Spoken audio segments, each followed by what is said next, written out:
안녕하십니까. 오늘은 삼국사기에 대해서 한번 얘기를 해보려고 합니다. 삼국사기의 저자, 관찬사서인데 김부식이 저자입니다. 유교의 장사체로 쓰여진 그 사서로서 어떤 구삼국사의 신비한 그러한 내용들, 뭐 해모수라든가 하백, 어떤 둔갑술 이런 것이 배제된 그 팩트 중심의 정사체의 그 역사서라고 보면 되겠습니다. 묘청 같은 경우는 김부식과 대립하였던 묘총 같은 경우는 일반적으로 아마 도교, 이게 삼국시대에 유불선이 들어왔는데 선, 신비주의 비슷한 그러한 도교가 묘청이었다라는 생각이 듭니다. 그렇다면 김부식이 삼국사기를 쓰게 된 것은 제자백가 시대에 고려시대부터 약 1600년 전에 중국에는 굉장히 유학이 전국시대에 춘추 전국시대에 굉장히 많은 그 학문이 발전하였습니다. 그렇기 때문에 보통 그 당시에 고려의 학자들이나 관료 문인들은 그러한 어떤 풍부한 중국의 사서에 대해서 집중 공부하고 우리 역사에 대해서 좀 등한시하기 때문에 이를 이유로 우리나라 역사를 정리하였다고 김부식은 이렇게 이야기를 하였던 것 같습니다. 그리고 그에 대한 어떤 숨은 배경으로서는 김부식이 송나라에 사신으로 갔을 때 그때 금나라와 송나라 간에 어떤 전투가 있었는데 북송이 금에 의해서 멸망하였다고 합니다. 그때 보면은 금나라가 보통 지금 여진족인데 금나라의 침입을 받은 그러한 송나라는 굉장히 경제와 문화가 발전했었던 나라지만 그때 당시에는 그렇게 군사력에는 그렇게 비중을 두지 않았었던 것 같습니다. 그렇다 보니까 성벽을 그 묘청과 같은 그런 도사를 중심으로 금나라를 막아보려 했던 것 같습니다. 그러니까 도술로서 금나라 군대를 물리친다라는 그런 생각이 있었던 것 같습니다. 그래서 결국은 그 수비를 담당했던 사람이 도교의 도사였으며 그때 성민들 중 7,777명을 모아서 육갑 신병이라 해서 그 성 밖으로 나가서 금나라와 이렇게 마주하여 도술로서 물리치라 했지만 오히려 쉽게 패전하였습니다. 육갑 신병, 이때 우리나라에 유행했던 과거에 유행했던 말이 있습니다. 신병이 육갑한다. 이걸 거꾸로 말해서 병신이 육갑한다라고 말을 했었는데 이 교훈이 아마 여기서 나오지 않았나 싶은 생각이 듭니다. 고려시대 때 유행했던 단어이지 않나 유추를 해보지만은 근거는 없습니다. 아무튼 그러한 어떤 그 현상을 이렇게 바라보고 돌아온 김부식이 묘청이 어떤 그러한 도술로서 국력을 이렇게 향상시키고 금나라를 정벌하겠다라는 그러한 이야기를 하였을 때 김부식과 고려의 그 유학자들의 다수가 이를 물리치고 묘청원안을 제압하였던 것 같습니다. 물론 단재 신채호 선생님께서는 이때 묘청이란이 제압된 것을 우리나라가 4대주의가 이렇게 태동하는 계기가 되었다라고 말을 하지만은 그 부분에 대해서도 우리가 깊이 생각을 해봐야 할 것 같습니다. 왜 그러냐면 그 당시에는 일제시대였기 때문에 그리고 금나라는 김나라라고 한다 하였습니다. 왜 그러냐면 세금자로 쓰여져 있지만 우리나라에서는 성실 쓸 때 그것을 김으로 읽기 때문에 금씨의 나라 이렇게 얘기한다면 김씨의 나라라 할 수도 있다 했습니다. 아마 김나라가 맞을 겁니다. 금나라 같은 경우는 그 왕건에 의해서 신라가 멸망하였을 때 신라의 어떤 사람들이 그쪽 만주 쪽으로 이주하여서 어떤 부족을 형성하였던 사람들이 이 여진을 제압하고 금나라를 세웠던 것 같습니다. 이후에 이 금나라가 나중에 청나라로 이렇게 또 계속 그 맥을 이어간다 하겠습니다. 중국의 마지막 왕조는 청나라입니다. 청나라. 그럴 때 보면은 그 묘청은 지금 신흥 강국의 금나라를 정벌한다 이런 이야기를 한 것 같은데, 김부식이 봤을 때는 좀 그것이 그렇게 맞다라는 생각을 하기에는 어려웠을 것으로 보입니다. 중요한 거는 여기에서 우리가 생각할 때 유교의 정사와 그다음에 그 나간중의 삼국지처럼 신비주의가 가미된 어떤 야사 이런 관계처럼 이렇게 보통 우리가 그 믿는 것을 이렇게 이야기할 때 정사로 쓰여진 걸 보통 정통이라 얘기하고, 야사를 그 보면은 이렇게 학문이라고는 얘기하지 않지만 이게 종교 믿음으로 발전하면 그러한 신비주의를 사입이랍니다. 물론 이 종교가 전통적으로 신비주의를 바탕으로 우리에게 내려오고는 있습니다. 그렇지만은 그 종교의 근간의 흐름이 이 신비주의보다는 어떤 팩트라든가 이렇게 합리주의로 나아가는 종교가 있고, 점점 이렇게 우상 숭배라든가 신비주의로만 가는 종교가 있습니다. 그렇게 구분된다고 이렇게 할 때 보면은 이 정사와 사이비의 대결이지 않았나 좀 이런 생각을 해봅니다.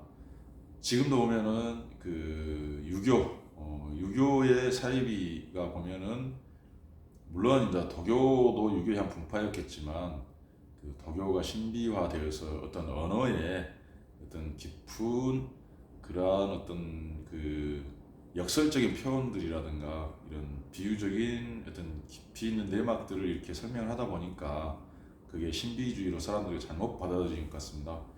그러면 도교라든가, 도교도 어차피 유학의 분파이기 때문에 어떤 유교가 변화돼서 사이비로 변화된 게 풍수지리, 이 묘청에 하였던 풍수지리고, 그다음에 풍수지리와 그다음에 뭐 또 그 도술만은 신비주의, 그다음에 사주, 이러한 것들이 그 일종의 애언, 이러한 내용들이 유교의 사입이라고 이렇게 보면 되겠습니다.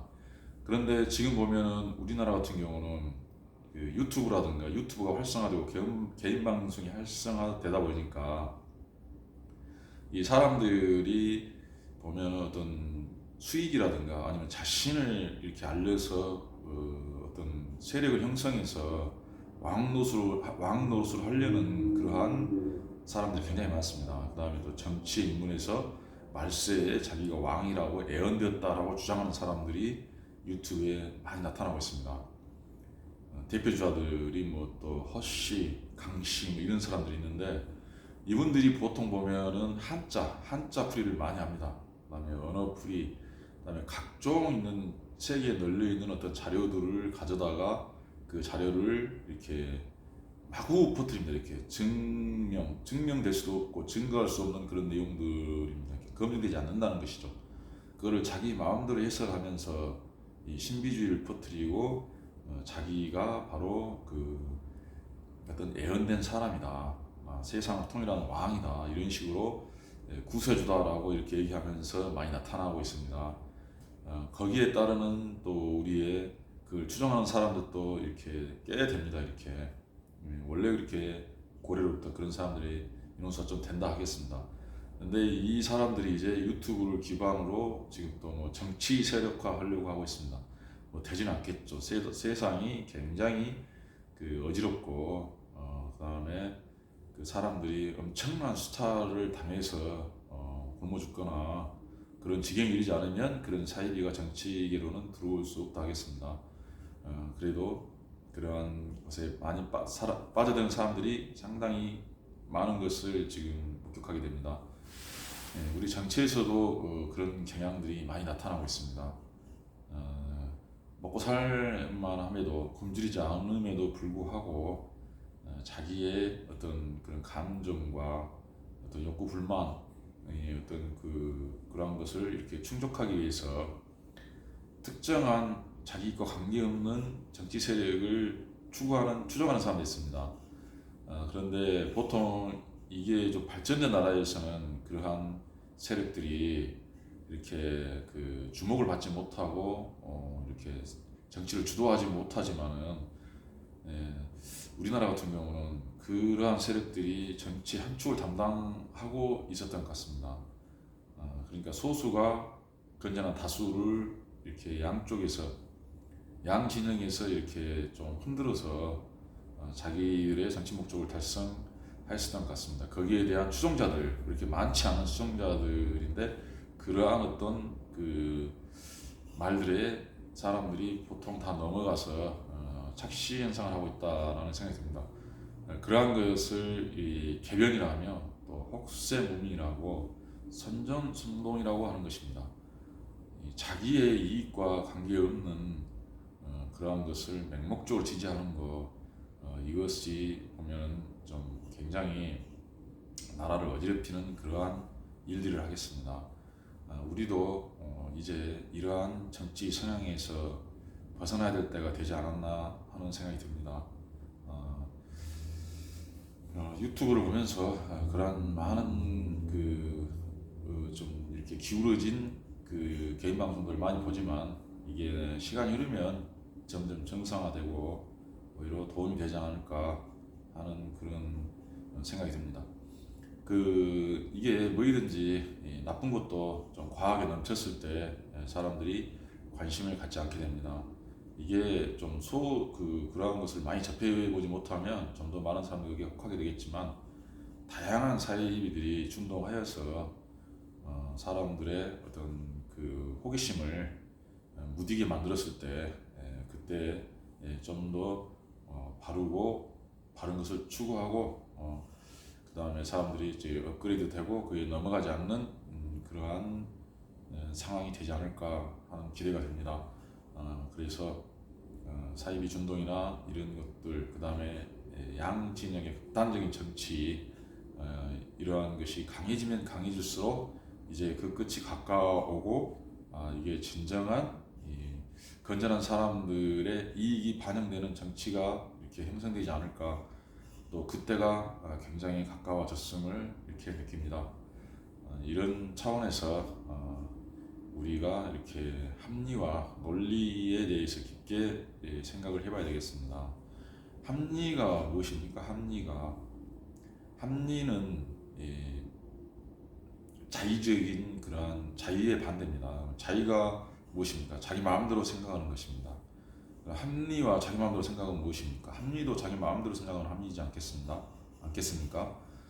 그것은 많은 사람들이 다수 모든 사람들 역사적으로 많은 사람들이 생각하는 게 합리주의고, 이 자의적이라는 것은 개인이라든가 개인 독재라든가 일부 조직의 독재, 현 시대에 자기들의 이익을 위한 결정, 그러한 판단을 자의적이라 한다 하겠습니다. 그게 곧 독재입니다. 이 부분을 잘 생각하시고 우리가 역사에 대해서도 다시 한번 천천히 생각해 봤으면 좋겠습니다. 지금은 전에도 제가 자꾸 이야기하지만 그저 지금은 자료 없이 마구 이야기하는 것을 앞으로 한 3년 3개월 정도 더 하겠다고 했습니다. 4년을 하겠다고 했는데 벌써 한 7개월이 흐른 것 같습니다. 동영상을 촬영한 지가. 그러면 나중에 이제 시간이 흐르면 그러한 자료를 이렇게 좀 살피고 지금은 자료를 보지 않지만 거기에 대해서 정확한 판단이 무엇인지에 대해서 설명하는 기회를 갖도록 하겠습니다. 감사합니다.